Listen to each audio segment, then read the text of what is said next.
All right, so we're diving deep into art today, and we're doing it a little differently this time. Oh, how so? Well, instead of a bunch of different articles and books, the usual, Mm, we've got just one source, one single voice recording to guide us. interesting.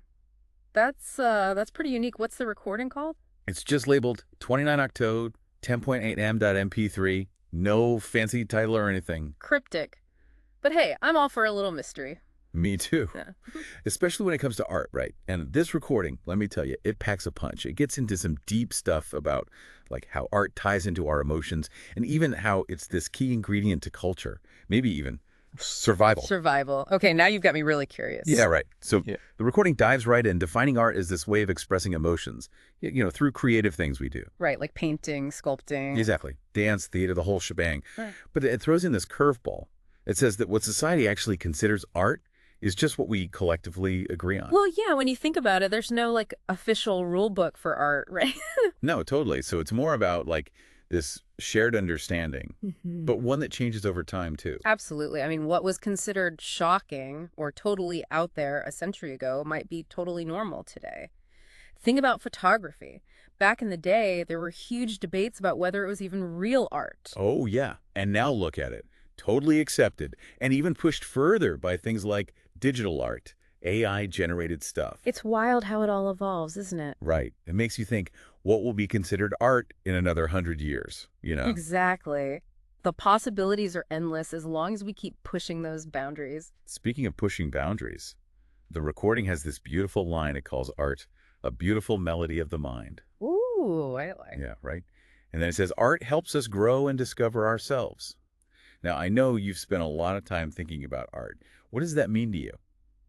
I think it gets at how art gives us this special language, a language to understand our own emotions. Like sometimes you can't quite put feelings into words. Right. It's hard to articulate sometimes, for sure. Yeah, but a piece of music, a sculpture, a film, they can help us make sense of those feelings, even the ones buried deep down. It's like art holds up this mirror, not just to what we see on the outside, but also to those hidden parts of ourselves. That makes so much sense. The recording also mentions how we find pieces of ourselves in art. Do you think that's because artists tap into something universal? Absolutely. There are themes that resonate across cultures and across time. Hmm. Love, loss, searching for meaning. These are things people have always dealt with no matter where they live or when they lived. And artists, they capture those shared experiences in their own way. So when you connect with a piece of art, it's often because it's hitting on something deep within you, something universally human. So it's like recognizing a part of yourself in someone else's story, even if it's told through a painting or a song. Exactly. It's like finding a thread that connects us all. It's incredible, right? And the recording also talks about like the endless possibilities of art, how it's always evolving. What role does, imagination and exploration play in all that? It's everything. Artists are constantly pushing the boundaries of what art can be. They experiment with new materials, new techniques, new ideas, and it's this constant pushing and exploring that keeps art alive, keeps it fresh and relevant. Think about like abstract art.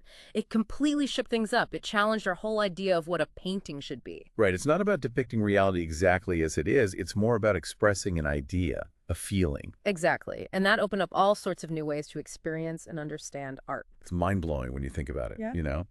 But then the recording hits us with this. Art is a survival mechanism of culture.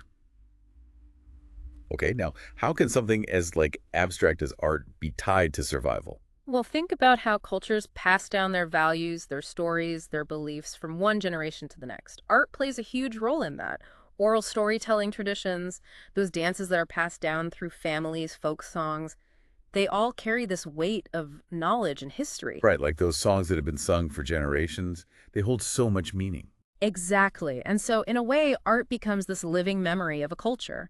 It helps that culture survive even as things change and evolve around it. So it's not about physical survival necessarily, but about the survival of a culture's spirit, its identity. Exactly. And we see this all over the world. Look at indigenous cultures. They've faced incredible challenges, but they've used art to keep their traditions alive. The intricate beadwork, the dances that tell their stories, the carvings that depict their history, it's all about resilience.